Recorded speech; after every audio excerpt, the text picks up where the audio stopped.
Salut à tous, on se retrouve pour l'épisode 2242 du Zap Image. On commence aujourd'hui en ce lundi 3 avril avec quelques anniversaires et tout d'abord c'est Gabriel Jesus, l'attaquant brésilien de Arsenal. Il fête aujourd'hui ses 26 ans, lui qui a été auteur d'un doublé ce week-end avec l'équipe de Arsenal, on va en parler tout à l'heure, bon anniversaire à lui. Il y a également Adrien Rabiot, le joueur de la Juventus, le milieu français, fête aujourd'hui ses 28 ans. Il y a aussi tous ces autres joueurs qui fêtent leur anniversaire aujourd'hui en ce 3 avril comme Fabien Ruiz, le joueur du Paris Saint-Germain, il fête aujourd'hui ses 27 ans. Wout Faes, le joueur de Leicester, défenseur central, il fête aujourd'hui ses 25 ans. Il y a Pablo Torre, jeune joueur du FC Barcelone, il fête aujourd'hui seulement ses 20 ans.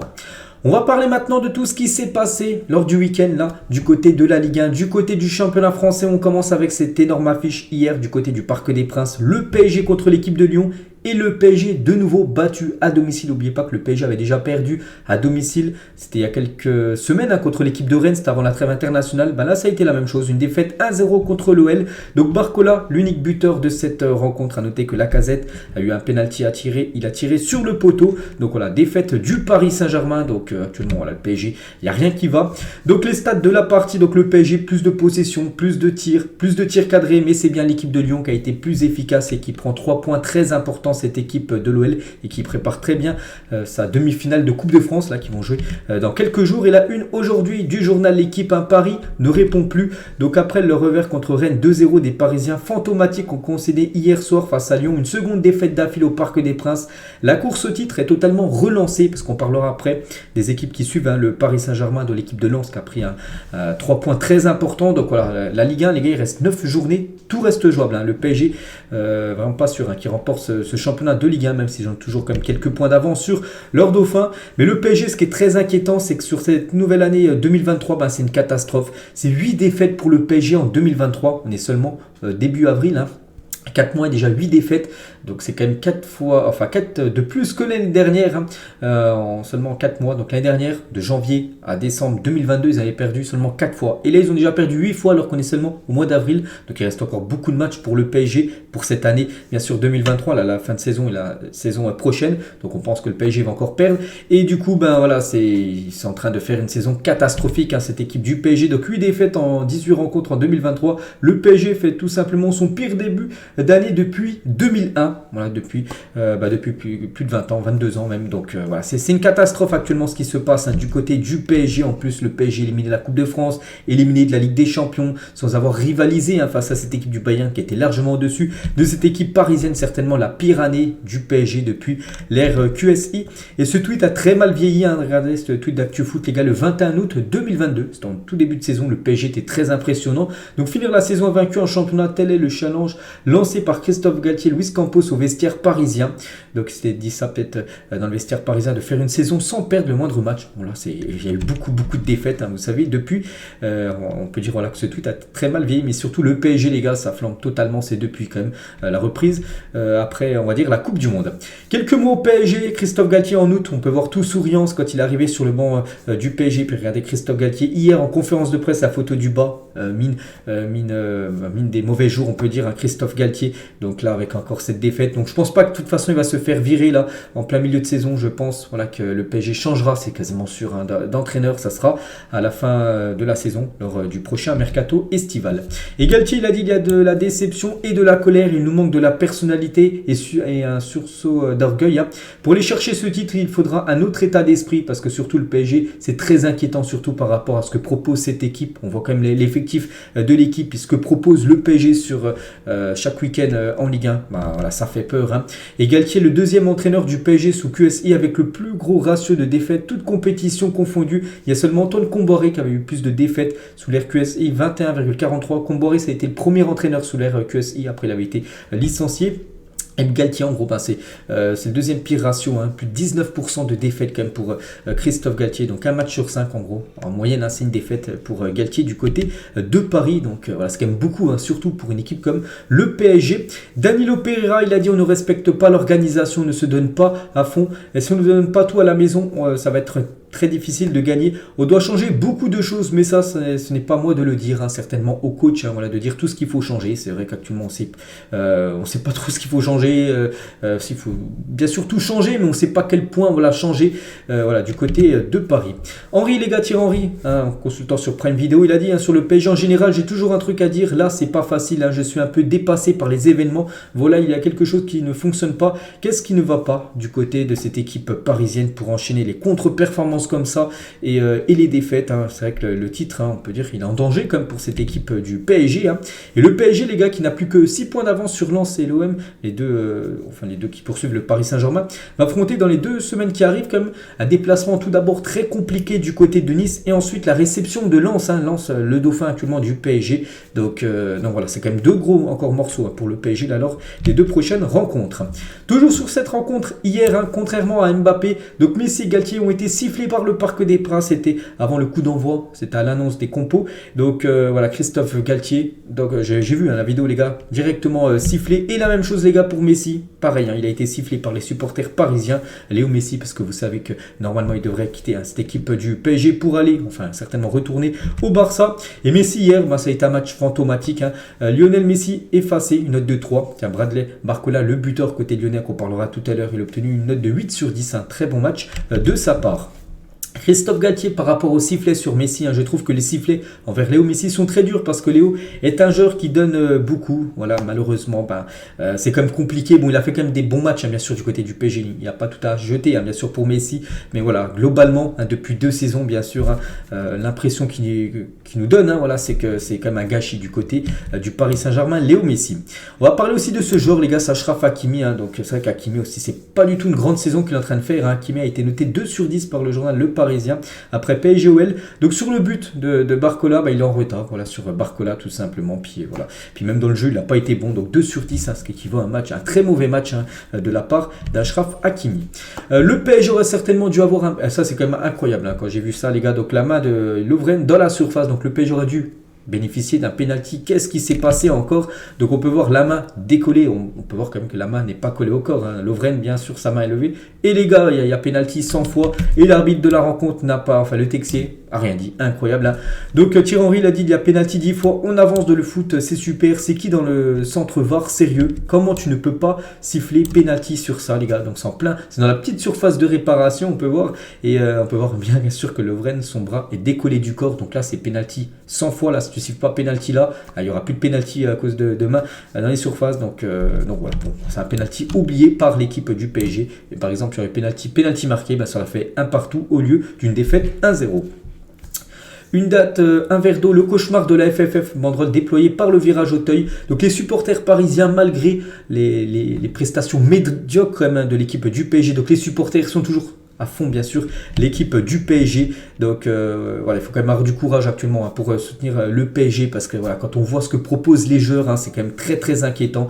Donc voilà, bien sûr, les supporters toujours à fond derrière le PSG malgré cette saison, comme j'ai dit, hein, catastrophique, hein. Pour moi, c'est la pire depuis quasiment une quinzaine d'années. Et magnifique qu'il faut déployer, hein, par le Virage Auteuil, bien sûr, avant le coup d'envoi hier. La story Instagram de Neymar. Donc Neymar, on sait qu'il est blessé jusqu'à la fin de la saison. Donc actuellement, il est chez lui au Brésil, se fait soigner au Brésil. Et il a bien sûr regardé le match chez lui. C'est que des fois, il y en a qui disaient que Neymar, bien sûr, c'est un déséquilibre dans cette équipe, tout ça. Mais c'est vrai que Neymar, on le sent là, qu'il manque beaucoup comme à cette équipe du PSG depuis qu'il est blessé. Et côté lyonnais, les gars, on va parler quand même de Lyon, hein, qui réalise quand même une énorme prestation. Donc Lyon en maîtrise avec cette belle victoire 1-0 et retour réussi pour Laurent Blanc au Parc des Princes avec Lyon, hein, parce qu'oubliez pas que c'est un ancien entraîneur du côté du PSG. Laurent Blanc a remporté 71% de ses matchs contre le PSG en championnat. Donc il a disputé 5 matchs contre le PSG en championnat. Il a remporté 5 quand même, Laurent Blanc en tant que coach, hein, c'est le plus haut pourcentage. Il doit être devant Bruno Genesio. Et toujours avec Laurent Blanc sur le PSG, donc il a eu un petit mot sur son ancien club, hein. Le problème de Paris, c'est que quand l'objectif numéro 1 de la Ligue des Champions n'est plus accessible, c'est-à-dire élimination, hein, comme cette saison, donc on dirait que la saison n'existe plus et à tous les niveaux, que voilà, c'est une fin de saison en roue libre, hein, mais c'est la même chose, voilà, cette année. Rennes défaite 2-0 la semaine, enfin c'était il y a 2 semaines, la défaite hier 1-0, donc voilà, quand la Ligue des Champions c'est fini, c'est la fin de saison pour le PSG, c'est le cas depuis quand même quasiment 5-6 ans, donc c'est rebelote encore cette année. Et on va parler côté lyonnais, le buteur, hein, Barcola, les gars, est impliqué dans dans 10 buts, donc 6 buts et 4 passes D, toutes compétitions confondues en 2023. À 20 ans et 212 jours, il est tout simplement le plus jeune joueur parmi les 5 championnats à être impliqué dans autant de buts. Félicitations à lui. Et les joueurs formés au club sont impliqués dans 36 des 39 derniers buts de Lyon. Donc voilà, le centre de formation lyonnais, l'un des meilleurs en France. Et il y a beaucoup de jeunes joueurs qui sortent du centre de formation qui sont décisifs après avec l'équipe première. Et 4 des 7 derniers buts de Lyon en championnat ont été inscrits par un remplaçant. C'est vrai que Barcola a marqué le but, mais il a commencé sur le banc. Il rentre en cours de jeu et c'est lui qui a inscrit l'unique but de la rencontre. Et depuis Moussa Dembélé face à l'OM en février 2020, donc ça faisait quand même 3 ans, aucun joueur lyonnais n'avait manqué un penalty en compétition officielle. Hier, Lacazette l'a manqué, ce penalty, il a tiré sur le poteau, l'attaquant lyonnais.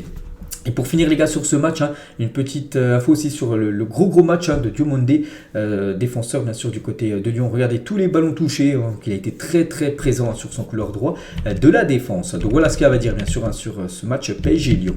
On va continuer avec les dauphins du PSG, c'est l'équipe de Lens qui jouait samedi soir du côté de Rennes. Et très bonne opération pour les Lensois qui sont partis s'imposer 1-0 du côté du Stade Rennais. Et c'est Openda comme souvent qui marque côté Lensois. Donc félicitations à l'équipe de Lens, on peut voir les stats de la partie. Et Lens, les gars, en train de réaliser une saison historique parce que Lens n'avait jamais obtenu 60 points après 29 journées dans son histoire en Ligue 1. Nouveau record pour le club. Voilà, c'est la première fois qu'ils prennent autant de points après 29 journées de Ligue 1. Et actuellement, ils sont dauphins de l'équipe du Paris Saint-Germain. Et Lens pourrait revenir provisoirement à 3 points du PSG vendredi prochain en battant Strasbourg. Il y a Lens-Strasbourg vendredi. Donc voilà, s'ils battent cette équipe strasbourgeoise vendredi, ils reviendront à 3 points du PSG. Donc le PSG joue son match le week-end contre l'équipe de Nice. Donc voilà, il pourrait mettre une grosse pression au PSG semaine prochaine. Cette équipe de Lens, enfin fin de semaine là. Et Daniel Riolo, il a dit le titre ne dépend pas du PSG. J'avais dit que si Marseille gagne 8 matchs sur 10, ils seront champions. Ça vaut aussi pour Lens désormais, bien sûr. On parle de Marseille, souvent qui peut gagner ce championnat. La même chose pour Lens, ça devrait se jouer entre ces 3 clubs. Donc PSG, Lens et Marseille, bien sûr, pour remporter cette Ligue 1. Et toujours avec cette équipe lensoise, on va parler de Openda, parce que de nouveau, je dis buteur avant-hier et 15e but de la saison comme en Ligue 1 pour Loïs Openda, l'attaquant belge. Donc et surtout son 6e but lors de ses 3 derniers matchs. Souvenez-vous, il avait marqué un triplé, en plus un triplé express contre l'équipe de Clermont. Il avait mis un doublé aussi lors du dernier match de Lens. Puis hier un but, ce qui fait 6 buts sur ses 3 derniers matchs pour l'attaquant belge qui a 15 buts inscrits cette saison. Et pour finir les gars sur ce match, on peut voir que Medina, donc joueur de Lens, une note de 8 sur 10, un très gros match de sa part. Et Karl Toko Ekambi qui avait été buteur contre le PSG lors du dernier match de Rennes. C'était il y a à peu près 2 semaines. Donc il a obtenu seulement la note de 2 sur 10. Il est passé totalement à côté de sa rencontre. Et cette photo au Rosen Park ce soir, donc c'était samedi soir, depuis le parkage lensois est incroyable. Voilà, il y avait une magnifique ambiance en plus entre deux publics magnifiques. Le public rennais, le public lensois. On continue avec les autres rencontres de Ligue 1, l'AS Monaco contre l'équipe de Strasbourg, un match complètement fou et c'est Monaco qui s'est imposé 4-3 dans ce match, il y a eu 7 buts dans le match, donc voilà tous les buteurs bien évidemment, Vanderson était buteur, Ben Seguir, Diop Fofana buteur côté monégasque, Diallo qui a été buteur côté strasbourgeois et ce qui fait un score de 4-3, voilà les stats de la partie, donc très efficace, surtout les attaquants, ça a été un mauvais jour on va dire, surtout pour les gardiens, donc voilà le scénario du match, Monaco menait 1-0, ensuite c'est Strasbourg qui menait 2-1, ensuite Monaco menait 4-2, il y a eu 4-3 en fin de match de Diallo, mais bon voilà c'est bien Monaco qui prend 3 points, très important. Et le 3e but de l'AS Monaco a été inscrit par ce jeune joueur Edan Diop, né en 2004 et petit frère de Sofiane Diop, un joueur de Nice, a marqué aujourd'hui son premier but officiel avec l'équipe de l'AS Monaco, donc un nom bien sûr à surveiller. On va parler aussi de Lille qui joue contre l'équipe de Lorient et Lille s'est imposé, bon ils ont eu peur mais il y a eu victoire au bout, c'est ça le plus important, une victoire 3-1, donc Cabella buteur et surtout Zegrova doublé à la 89e et 91e minute de jeu, donc il a commencé remplaçant et en l'espace de 2 minutes, il a marqué 2 buts en fin de match. On peut voir quand même que la victoire lilloise est totalement méritée. Et comme j'ai dit, ce joueur qui a commencé remplaçant, entrant en jeu à la 82e minute et 89 et 90 plus 11, il fait le break et c'est de la victoire de Lille, bien sûr, avec 2 buts inscrits en l'espace de 2 minutes. L'équipe de Nantes qui jouait contre le Stade de Reims. Reims, on se souvient, ils avaient perdu contre l'OM lors de la trêve internationale, enfin avant la trêve. Donc ils sont bien rachetés, ils ont bien su rebondir avec une victoire comme 3-0 du côté de la Beaujoire. Une magnifique victoire de l'équipe de Reims. On peut voir les stats de la partie, donc Reims vraiment ultra efficace. Et Comboiré, le coach de Nantes, après Nantes-Reims, le premier sentiment, c'est la honte. Une défaite 3-0, bien sûr, pour lui, c'est une honte, ce résultat pour son équipe. Brest contre l'équipe de Toulouse, c'est Brest qui s'est imposé 3-1 dans cette rencontre. Et Mounier, les gars, a été buteur, un but de la tête. On peut voir les stats de la partie, donc Brest. Voilà, j'ai pas vu le match, mais bon, d'après les stats, il n'y a rien à dire, ils méritent leur victoire. Et Mounier, les gars, qui a été buteur de la tête. Et Brest a inscrit 10 buts de la tête cette saison en championnat. Il y a seulement l'AS Monaco qui fait mieux dans le championnat français avec 12 buts inscrits de la tête pour cette équipe monégasque. Et côté toulousain, donc l'unique buteur c'est Dalinga et c'est déjà son 9e but de l'année 2023 avec Toulouse. Donc voilà, c'est plutôt pas mal bien sûr pour cette jeune pépite toulousaine. Il y a aussi Clermont contre l'AC Ajaccio et c'est Clermont qui s'est imposé 2-1 avec le doublé de Kay et surtout le but final, le but de 1 à la 92e minute de jeu. Donc 3 points très importants bien sûr pour Clermont qui va certainement se maintenir, cette équipe de Clermont, parce qu'ils sont bien partis, ils sont quand même loin des dernières places on peut dire. Concernant Angers, un bon dernier, bon ils vont certainement jouer en Ligue 2, ils jouent contre Nice, score final 1 partout. On peut voir les stats de la partie et Angers n'a plus gagné en Ligue 1 depuis 196 jours, seulement 11 points après 29 journées de Ligue 1. On voit pas comment il pourrait rester en Ligue 1. Ouais, s'il gagne les 9 derniers matchs, il serait sûr de rester, mais bon, il faut les gagner ces 9 derniers matchs, alors que ça fait plus de quasiment 200 jours qu'ils n'ont pas gagné en Ligue 1. Et pour finir, c'était samedi à 17h, c'était la Auxerre contre l'équipe de Troyes, et c'est la Auxerre qui s'est imposée 1-0 dans ce duel. C'était un derby, on peut dire, parce qu'il y avait seulement 70 km d'écart entre les deux villes, et c'est Mbanyang, l'unique buteur du match. Il n'avait plus marqué dans le jeu en Ligue 1 depuis le 23 octobre 2022, donc félicitations à l'attaquant sénégalais. Donc voilà tous les résultats de cette 29e journée de Ligue 1, donc 29e journée de Ligue 1 et 28 buts inscrits en tout. Donc voilà. Les meilleurs joueurs, voilà l'équipe type on va dire de cette 29e journée de Ligue 1. On peut voir Barcola, l'attaquant lyonnais. On peut voir Flip, qui est auteur d'un doublé avec l'équipe de Reims contre Monaco. Cabella aussi. On peut voir, je sais pas, Djouba, le défenseur de la Auxerre, et même Diouf, le gardien de l'équipe de Reims. Les meilleurs buteurs en Ligue 1, donc David Mbappé, ça bouge pas, ils n'ont pas marqué ce week-end, il reste à 19. Ben Yedder, Balogun, Lacazette, ils n'ont pas marqué ça, qu'il n'y a pas eu de but on va dire dans le top.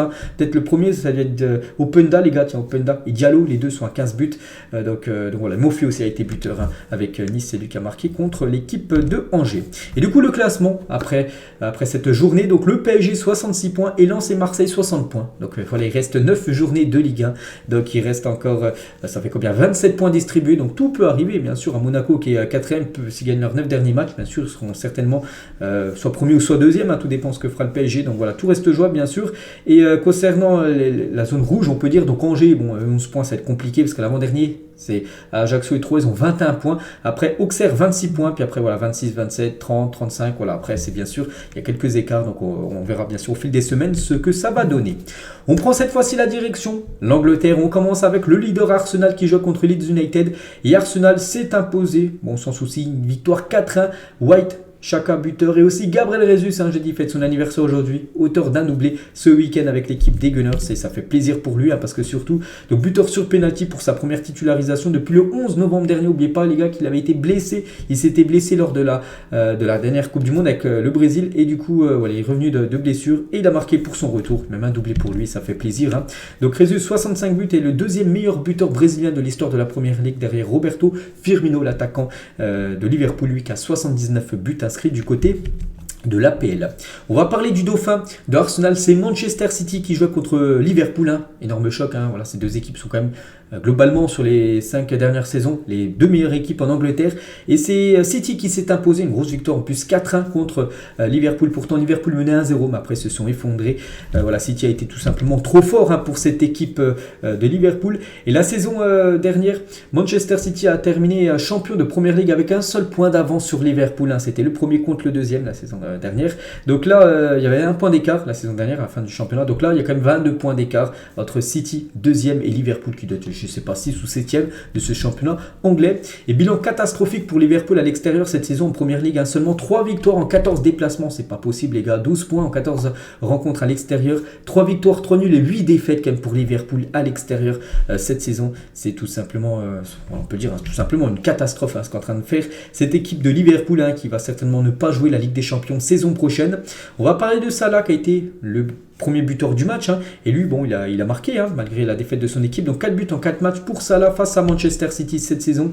Et Salah est désormais le meilleur buteur de Liverpool à l'extérieur en Première Ligue. Félicitations à lui. C'est son 56e but qu'il a inscrit à l'extérieur avec Liverpool, et du coup c'est un record du côté des Reds.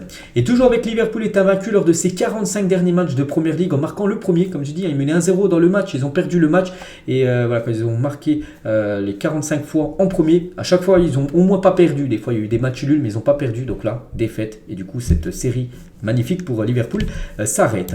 Côté City, parce qu'on a parlé que de Liverpool là juste avant, côté Citizen bien sûr, on va parler tout d'abord de Haaland. J'ai dit Haaland il y a quelques jours, il n'était pas présent à l'entraînement, je crois que c'était jeudi dernier, parce qu'il avait été forfait, souvenez-vous, lors des 2 derniers matchs de la Norvège, et là aussi il a été forfait. Bon, voilà, ils ont quand même fait le taf, son équipe de City, mais bon, on sait que City est plus fort avec Haaland que sans Haaland. Donc Haaland est en tribune pour ce choc entre City et Liverpool, et l'explosion de joie d'Haaland suite à l'égalisation de City face à Liverpool. Bien sûr, il était en tribune, en loge, puis il était très très content pour son équipe après le 1-1, puis après bon, ça a été... Après, bon, il y a eu 3 autres buts qui ont été inscrits par l'équipe de City. On va parler de Riyad Mahrez, un record pour Riyad Mahrez. Devient le meilleur passeur africain de l'histoire de la Première Ligue avec 56 passes décisives. Quel joueur ce Riyad Mahrez. Donc il devance tout simplement Didier Drogba. Les deux étaient à 55 passes décisives en Première Ligue. Donc voilà, Mahrez en a délivré une ce week-end, du coup 56. Et du coup c'est lui maintenant le meilleur passeur en tant que joueur africain du côté de l'Angleterre. Lui aussi les gars, quel joueur après avoir marqué face à Liverpool, Gundogan est devenu le meilleur buteur allemand de l'histoire de la Première Ligue avec 40 réalisations. Pourtant il ne joue pas attaquant, mais c'est le meilleur buteur allemand de ce championnat anglais. On va parler aussi de ce joueur. Quel joueur lui également, c'est Kevin De Bruyne qui a inscrit également un but et 100e but en carrière. Voilà pour Kevin De Bruyne, félicitations à lui. Et un journaliste lui a dit, pensez-vous déjà au match face à Arsenal à la fin du mois pour le titre, le premier contre le deuxième, ça sera un match hyper important. Donc il a dit, non, le prochain match c'est Southampton, c'est tout. Je pense déjà bien sûr au prochain match contre la Lanterne Rouge, le dernier du championnat Southampton. Et bien sûr, quand il faudra penser au match contre Arsenal, là il pensera bien évidemment à cette rencontre Kevin De Bruyne. On va parler de ce joueur, l'un des meilleurs joueurs actuellement du côté de City, vraiment il est très très bon, c'est Jack Grealish, est impliqué dans 11 buts cette saison, toutes compétitions confondues, son meilleur total depuis son arrivée à Manchester City. Et Grealish il a dit, j'adore ça, mec, j'aime le football, j'aime jouer, j'aime m'entraîner, quand ça passe comme ça, il n'y a rien de mieux, je joue avec confiance, je me sens en forme, buteur et passeur, c'est parfait. Il a été buteur et aussi passeur dès lors de cette rencontre, donc un grand artisan de la victoire de Manchester City contre Liverpool. Et une image vaut parfois mieux que 1000 mots les gars. C'est l'attaque en gros du côté de City sans Haaland. Donc ils ont tous été décisifs. Voilà, Mahrez un but, De Bruyne buteur, passeur D, Gundogan buteur, Grealish buteur, passeur D et Alvarez buteur. Voilà, donc même sans Haaland, sans souci bien sûr pour cette équipe de City. On va parler d'un choc les gars. Bon c'est simple, c'était le 3e contre le 4e. Manchester United se déplaçait du côté de Newcastle et c'est Newcastle qui s'est imposé 2-0, qui prend sa revanche aussi sur la finale perdue de Carabao Cup qui avait lieu il y a à peu près 3 semaines, où c'est Manchester qui avait gagné ce trophée on va dire, il y a quelques jours. Donc du coup là en championnat c'est bien Newcastle qui s'est imposé. Les Magpies sur le podium, ils éjectent en gros avec cette victoire, ils passent devant leur adversaire du jour, donc Manchester United 4e maintenant, et Newcastle prend cette 3e place et 19e de Première Ligue début 2022. Newcastle est 3e du championnat tout juste un an plus tard. Incroyable, c'est que l'année dernière les gars on en parlait, voilà, est-ce qu'ils allaient se maintenir ou non. Il y a eu le rachat tout simplement de cette équipe par un fonds d'Arabie Saoudite, puis depuis ils ont amené des recrues qui apportent beaucoup au club parce que maintenant ils sont 3e et ils peuvent viser, on peut dire, la Ligue des Champions, Champions League, ambition les gars. Regardez le maillot là de comment dire, Guimarães les gars, avec peut-être le flocage badge, le badge de la Ligue des Champions, le logo de la Ligue des Champions sur le maillot. C'est que c'est réalisable pour eux, c'est les 4 premiers qui se qualifient actuellement, ils sont 3e et voilà, il reste plus beaucoup de journées, donc regardez comme la joie de l'ancien Lyonnais Bruno Guimarães, qui est vraiment maintenant un pilier de cette équipe de Newcastle. Et aussi quel match d'Alan Saint-Maximin, ce joueur, je me demande encore comment il ne fait, comment Deschamps ne peut pas l'appeler. C'est un joueur vraiment que je suis depuis longtemps et c'est un joueur pour moi qui aurait mérité au moins une sélection en équipe de France A là depuis quelques temps, et on l'a jamais vu, c'est dommage, mais vraiment il fait des très beaux jours actuellement du côté de Newcastle. Et la célébration en mode Thierry Henry de Joe Willock après avoir ouvert le score pour Newcastle contre Manchester United. Bukayo Saka l'a fait pas mal de fois ces dernières semaines et cette fois-ci c'est Willock qui a réalisé la célébration mythique de Thierry Henry. Et les travaux aussi dédiés à la tête de Newcastle sont faramineux. C'est le coach de cette équipe des Magpies qui fait aussi un énorme taf, il ne faut pas oublier aussi le coach. Il y a les prestations des joueurs, mais aussi le coach est très important bien sûr dans la réussite de l'équipe. Concernant Manchester United, donc depuis leur victoire contre Newcastle lors de la finale de la Carabao Cup, bon, ça a pu, hein. Donc ils ont pris un 7-0 contre Liverpool, ils ont fait 0-0 contre Southampton les derniers. Newcastle, ils ont perdu 2-0, c'est vrai que le retour, hein, pour Manchester, ça va pas ouf, hein. Et Manchester, surtout quand Casemiro joue, quand il n'est pas là, c'est rien à voir. N'oubliez pas il a pris 4 matchs de suspension. Donc 38 matchs quand il joue, 29 victoires, 5 nuls, 4 défaites. Et quand il joue pas, 9 matchs, 3 victoires, 2 nuls et 4 défaites, hein. Et dire qu'il a encore suspendu 2 matchs par rapport au rouge qu'il avait pris le dernier coup. Donc voilà, c'est vrai qu'il manque beaucoup à cette équipe des Red Devils, Casemiro. On va parler de Chelsea qui joue contre Aston Villa. Et Aston Villa s'est imposé 2-0 du côté de Chelsea. Incroyable, hein, défaite encore de Chelsea. Et là, ça y est, c'était la goutte d'eau de trop, hein, pour Chelsea, les gars. Et surtout pour son coach, hein, Graham Potter, et c'est officiel, n'est plus l'entraîneur de Chelsea. Il a été licencié après cette défaite. Il était déjà sur la sellette depuis pas mal de temps. Ça y est, là, après cette défaite 2-0, c'est fini pour lui. Donc il est arrivé le 8 septembre dernier, il avait remplacé Thomas Tuchel, hein, comme Chelsea a eu 3 coach cette saison. Donc Chelsea engage Graham Potter et 2 avril, il n'a même pas fait la saison entière. Il le licencie, hein, parce qu'en gros, il fait pas le taf, hein. J'ai dit, il y a trop de défaites, hein. Donc les stats complètes, hein, avec Chelsea, c'est 31 matchs, 12 victoires, 10 défaites, hein. Voilà, il y a quasiment le même nombre de victoires et de défaites. C'est pas possible pour une équipe comme Chelsea, une équipe qui a investi quasiment du 500 millions d'euros là sur les 2 derniers mercato. Donc 8 nuls, 33 buts marqués, 31 buts encaissés, son taux de victoire de 39%, le plus bas de tous les managers permanents au club depuis au 21e siècle. Voilà, donc c'est une catastrophe, voilà, il n'y a rien d'autre à dire. Et du coup, c'est fini pour lui. Du coup, voilà, les coachs, hein, depuis un peu plus de 2 ans en direction de Chelsea, a limogé 3 entraîneurs. Lampard le 25 janvier, Tourelle le 7 septembre et Graham Potter le 2 avril. Le prochain coach devra faire très attention à son poste, hein, parce que du côté de Chelsea, si les résultats ne sont pas là, voilà, tu fais pas long feu du côté de cette équipe. Et pour l'instant, c'est officiel, ça sera lui. C'est par intérim, les gars. Donc c'est Bruno Saltor qui va assurer l'intérim, hein, sur le banc de Chelsea en attendant de trouver le nouveau coach. Il y a un nom, les gars, qui circule énormément. C'est Nagelsmann qui a été viré par le Bayern là il y a à peu près 2 semaines, qui devrait prendre ce poste de Chelsea. Pour l'instant, rien d'officiel. Et juste la seule bonne nouvelle, on va dire, du côté de Chelsea, hein, c'est que N'Golo Kanté a fait son retour, les gars, sur les terrains après plus de 7 mois d'absence. Et ça, c'est la seule bonne nouvelle, on va dire, du côté des Blues. Et concernant cette rencontre, hein, c'est que Chelsea a perdu, mais ils ont eu pas mal d'occasions. Et surtout, il y a eu un grand gardien en face. On connaît tous, ça, c'est Martinez, le gardien argentin. Regardez la défense de Aston Villa, ils sont tous nuls. Enfin, ils ont tous des notes très basses, hein, c'est-à-dire qu'ils n'ont pas été bons. Mais c'est le gardien, les gars, qui a la grosse note, parce que c'est lui qui a sauvé tous les tirs de Chelsea. Puis du coup, Aston Villa s'est imposé en plus 2-0 en faisant un clean sheet. West Ham, les gars, contre Southampton, victoire 1-0. C'est Aguerd, le défenseur marocain, qui a été l'unique buteur du match. On va parler aussi de Mitoma, un joueur de Brighton, les gars, qui vient d'inscrire son 10e but de la saison avec Brighton. Brighton, ils ont fait 3 partout contre Brentford ce week-end. Et Mitoma, déjà 10e but cette saison. Une révélation à cette saison. Et c'est quand même le gardien de Brighton qui a délivré une passe D pour le but de Mitoma cet après-midi. Incroyable. Tous les autres résultats de ce championnat anglais, je sais pas, tiens, Nottingham Forest, Wolverhampton, un partout. Crystal Palace s'est imposé 2-1 contre Leicester. Bournemouth s'est imposé 2-1 contre Fulham. Ce soir, il y a Everton contre Tottenham. On parlera bien sûr du résultat demain et le classement. Donc Arsenal avec un match d'avance. Combien ça fait 6 points d'avance sur City. Bon, si City gagne ce match d'avance, non, ils n'ont pas 6 points, ils ont plutôt, ça fait combien? Ça fait 6-8 points. Voilà, désolé. Donc voilà, si City gagne, ils reviendront à 5 points. Après, n'oubliez pas qu'il y a un Manchester City qui va recevoir Arsenal en première ligue en fin de saison. Donc voilà, ça peut être vraiment déterminant cette rencontre. Donc Newcastle 3e, 50 points avec les deux. Et Tottenham juste dernière, qui est éjecté du top 4. Donc Liverpool à 8e à 42 points. Ils ont 8 points de retard sur la 4e place. Ça sent très mauvais, hein, la Ligue des Champions pour eux. Et Chelsea, les gars, 11e. Bon, je ne sais même pas s'ils vont jouer l'Europa Conference, les gars, cette équipe des Blues. Direction la Liga, et on va parler du leader Blaugrana, le FC Barcelone du côté de Elche, le dernier contre le premier. Bon, il n'y a pas eu match, hein, vu qu'il y a eu victoire 4-0 du Barça. Lewandowski doublé, Fati buteur et Torres buteur. Donc voilà, Lewandowski buteur face à Elche. Il a inscrit son 26e but de la saison, toute compétition confondue, pour l'attaquant polonais. Et Fati, les gars, lui aussi, ça faisait longtemps qu'il n'avait pas marqué. Il a marqué ce soir, enfin, c'était samedi soir, son premier but avec le Barça, toute compétition confondue depuis le 19 janvier dernier. Donc là, c'était en Coupe du Roi. Le dernier but qu'il a inscrit, on va dire en Liga, les gars, ça remontait quand même depuis octobre 2022. C'était avant la Coupe du Monde. Et Ter Stegen, les gars, cette saison en Liga, c'est 26 matchs, 20 clean sheets. Il y a seulement 6 matchs où il a pris un but. Donc il a pris 9 buts en tout, en 6 matchs. Voilà, c'est incroyable ce qu'il réalise, hein. C'est bien sûr historique, ce que réalisent Ter Stegen et le FC Barcelone en défense en termes de clean sheet depuis le début de la saison. Le Real Madrid jouait hier après-midi contre le Real Valladolid et là, 6-0. Voilà, rien à dire aussi sur cette grosse victoire du Real Madrid. Rodrigo buteur, Asensio buteur, Vasquez buteur et Benzema auteur d'un triplé, le triplé de Karim Benzema lors de cette rencontre et surtout un triplé express en 7 minutes, 29, 32, 36. C'était plié bien sûr pour Benzema, auteur de ces 3 buts dans cette rencontre. Et ça fait bien sûr les unes des journaux madrilène aujourd'hui, la une journal AS, un canon pointe sur le Barça, voilà, avec Benzema. N'oubliez pas qu'après-demain, on est lundi, après-demain les gars, il y a Barça contre le Real Madrid, demi-finale retour de Coupe du Roi, donc voilà, grosse prestation de Benzema avant cette rencontre, et la une du journal Marca, ça revient aussi sur ce triplé bien sûr express de Karim, avec cette photo où on peut le voir en train de marquer un but en retourné, c'est vrai, l'incroyable geste acrobatique de Benzema qui vient d'inscrire un triplé, donc voilà, c'était à la 35e minute de jeu. Et il venait d'inscrire son 3e but en retourné acrobatique plutôt. Donc magnifique but acrobatique bien sûr de la part de KB9.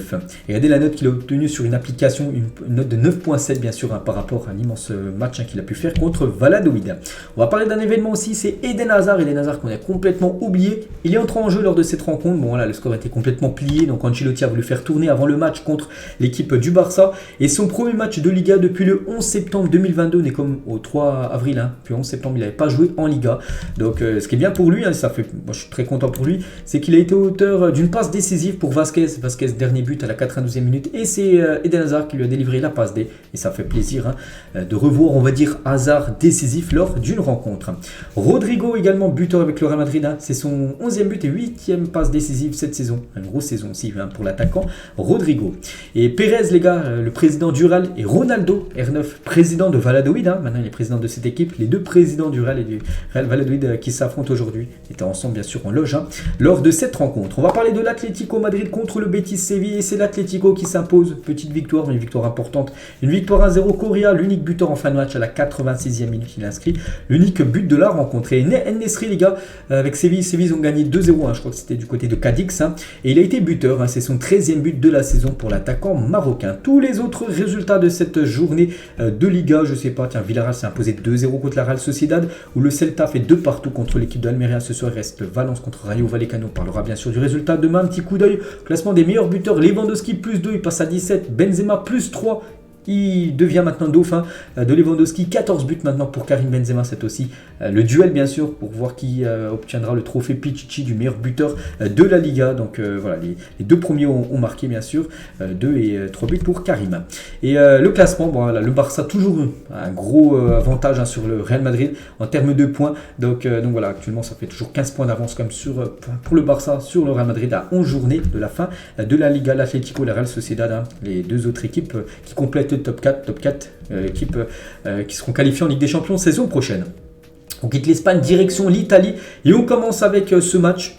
Ce match Coralie, on est le 3 avril ça fait combien 9 jours exactement, le 12 avril les gars, il y a un match de Ligue des Champions, quart de finale entre Naples et l'AC Milan. Et hier c'était en championnat et regardez le résultat, Naples qui est leader, ils ont pris 4 contre l'AC Milan.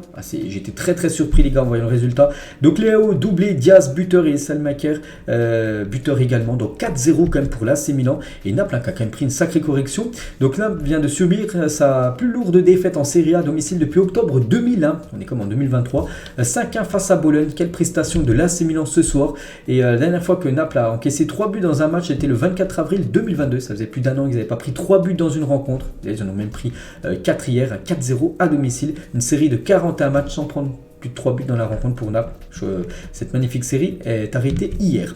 Et Osimhen, nos parties, je dis qu'Osimhen, j'en ai parlé il y a quelques jours, il s'était blessé lors de la trêve internationale avec le Nigeria, donc il était forfait, on le savait déjà pour ce match, il est aussi forfait pour le match contre Lecce, le prochain match de Naples, et il est très incertain pour le match contre Milan, dans 9 jours, je l'ai dit, ce match de Ligue des Champions, c'est quand il n'est pas là, c'est pas du tout le même Napoli. Et côté milanais, quel match de Milan, 4-0 pour l'AC Milan sur la pelouse de Naples qui prend quand même un sacré ascendant psychologique avant ce match de Ligue des Champions la semaine prochaine. Et Léao qui a été auteur d'un doublé, les gars, regardez, toujours un joueur très élégant, regardez, il est en train de sourire et il fait souvent des sourires quand il marque, quand il dribble des joueurs. Énorme match de la part du joueur portugais. On va parler de l'autre Milan, l'Inter Milan qui joue à domicile contre la Fiorentina. Et c'est la Fiorentina qui s'est imposée 1-0. Bonaventura, l'unique buteur du match. Et l'Inter, c'est une catastrophe. Les 5, c'est toujours qualifié en Ligue des Champions aussi. Bon, je compte le Benfica. Les 5 derniers matchs de l'Inter en Serie A, c'est 4 défaites, une victoire seulement contre Lecce, sinon défaite contre Bologne, Spezia, Juventus et Fiorentina. Voilà, c'est une catastrophe actuellement. Donc la qualification pour la Ligue des Champions la saison prochaine est en grand danger pour les hommes de Simone Inzaghi qui s'éloigne du top 4. Donc après, bien sûr, ils peuvent se qualifier avec la Ligue des Champions. S'ils gagnent la LDC, ils seront qualifiés directement, mais bon, il faut la gagner cette Ligue des Champions. Et pour moi, c'est pas du tout les favoris pour remporter cette Champions League. Et le raté de l'année pour Lukaku face à la Fiorentina. Donc voilà, Lukaku, centre, je sais pas qui, je crois peut-être Bastoni qui fait le centre. Lukaku seul et regardez, on pense là, ça fait but là, il y a Lukaku devant, là c'est obligé que ça fait but, pas du tout les gars, ils se foirent totalement, puis le ballon passe devant les buts et du coup ça a pu faire le but du 1 partout. Et non les gars, ça fait le but du rien du tout, ça fait le but de la défaite. Et lors de ce match à Fiorentina plutôt, donc Lucas Ranieri a simulé une blessure pour permettre à son coéquipier Sofiane Amrabat de rompre son jeûne. Il était le seul joueur de confession musulmane sur la pelouse. Donc voilà, ça c'est des belles images qu'on aime voir. N'oubliez pas qu'en France, c'est interdit, c'était interdit le week-end dernier. Pourtant, en Angleterre, c'était autorisé bien sûr de faire un petit arrêt pour que les joueurs musulmans puissent bien sûr rompre, on va dire, la période du Ramadan.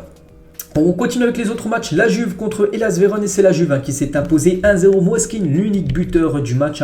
L'AS Roma joue contre la Sampdoria. Grosse victoire de l'AS Roma 3-0. El Shaarawy, Dybala et Wijnaldum, les 3 buteurs, 2 buts en toute fin de match. 88e et 94e minute de jeu. Belle victoire de l'AS Roma. Et Mourinho, le coach de cette équipe de Rome, donc est intervenu en plein match pour calmer ses propres fans qui insultaient Stankovic, le coach de cette équipe de la Sampdoria. Il a dit: je l'ai fait pour un grand homme et un grand ami. Il a des enfants, une famille et ce n'est pas beau. Nos fans sont géniaux, mais on ne touche pas à mes amis. Parce que les supporters de l'AS Roma est en train de clasher ce coach de Stankovic. Et voilà, Mourinho c'est son ami. Donc Mourinho est parti voir les supporters de l'AS Roma, leur dire d'arrêter de dire ces mauvaises choses. Monza contre la Lazio, les gars, c'est la Lazio qui s'est imposé 2-0. Pedro et Milinkovic et Savic, les 2 buteurs côté Lazio de Roma. Tous les résultats, donc il y a eu des défaites surprenantes comme Naples, comme aussi l'Inter Milan, mais sinon voilà, l'AC Milan s'est imposé, la Juve s'est imposé, la Lazio s'est imposée, la AS Roma s'est imposée. Ce soir il reste 2 matchs qu'on parlera bien sûr demain. Classement des meilleurs buteurs, c'est toujours Osimhen, il était blessé mais il reste toujours en tête, 21 buts, Lautaro 14 buts et Lookman, le joueur de l'Atalanta Bergame, toujours à la 3e position. Des meilleurs buteurs du côté de la Serie A et le classement, donc Naples, même s'ils ont perdu à Naples, il n'y a pas de souci, ils remporteront le championnat, il reste 10 journées. Donc il faudrait vraiment qu'ils perdent sur les derniers matchs, quasiment 6 matchs qu'ils perdent Naples. On ne va pas s'effondrer bien sûr, c'est une défaite, ils vont devoir se rebondir très prochainement. Donc la Lazio 2e, Milan 3e et l'AS Roma 4e.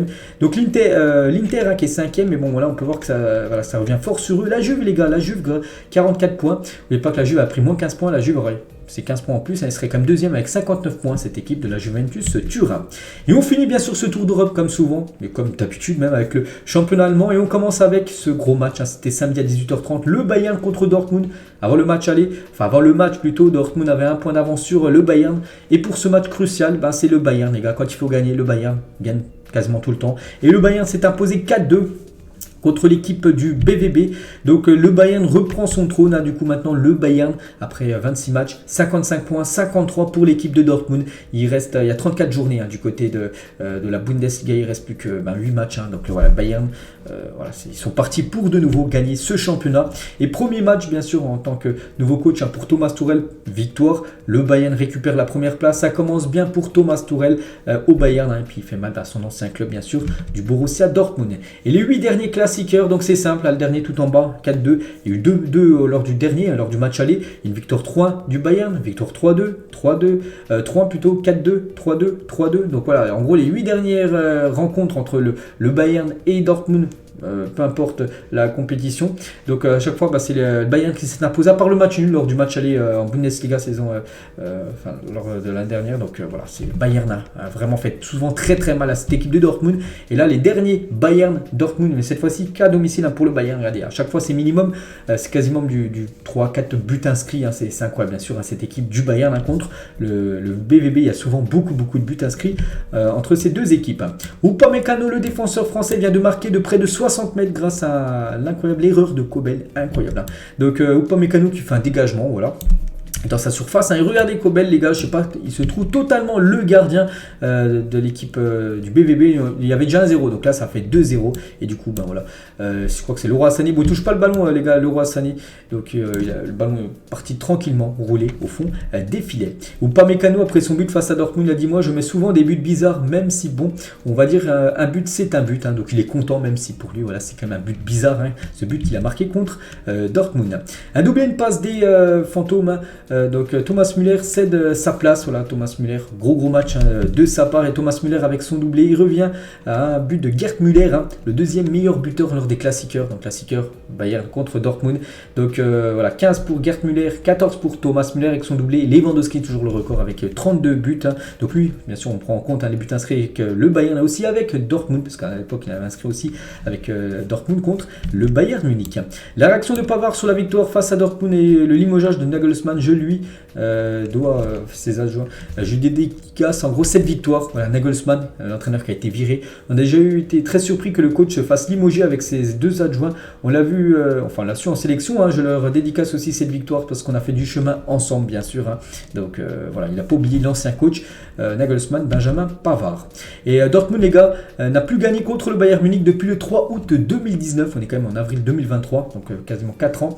Toute compétition confondue. Donc voilà, le BVB a beaucoup de mal à gêner le Bayern. Les autres rencontres du côté de l'Allemagne, Union Berlin contre Stuttgart, 3-0 pour Union Berlin qui est actuellement 3e du championnat. On peut voir aussi Fribourg 4e, jeu contre le Hertha. Un partout entre ces deux équipes. Schalke 04 a perdu 3-0 contre Leverkusen, belle victoire du Bayern, Leverkusen à l'extérieur. Et Leipzig, les gars, jeu contre Mayence, c'est grosse défaite du RB Leipzig 3-0. Et les 3 derniers matchs de Leipzig, toutes compétitions confondues, ils ont pris 7-0 à Manchester City. Ils ont perdu 1-0 contre Bochum il y a quelques jours et ils ont perdu 3-0 contre Mayence. On peut dire une série qui fait très mal pour cette équipe du RB Leipzig. Tous les résultats de cette journée en Allemagne et le classement, les gars. Donc le Bayern 2 points d'avance sur Dortmund. Ils ont aussi 4 points d'avance sur Union Berlin. Donc voilà, le Bayern a bien parti de nouveau pour remporter bien sûr ce championnat allemand. Donc voilà les gars, ce qu'il y a à dire aujourd'hui. J'espère que ça vous a plu. On se retrouve bien évidemment cet après-midi sur ma chaîne, en première ligne de description, ma chaîne BizBiz After Zap Image pour la deuxième partie de l'épisode, parce qu'il y a aussi beaucoup de choses à dire qui se sont passées aussi ce week-end. Allez, moi je vous laisse, bonne journée à vous et à tout à l'heure.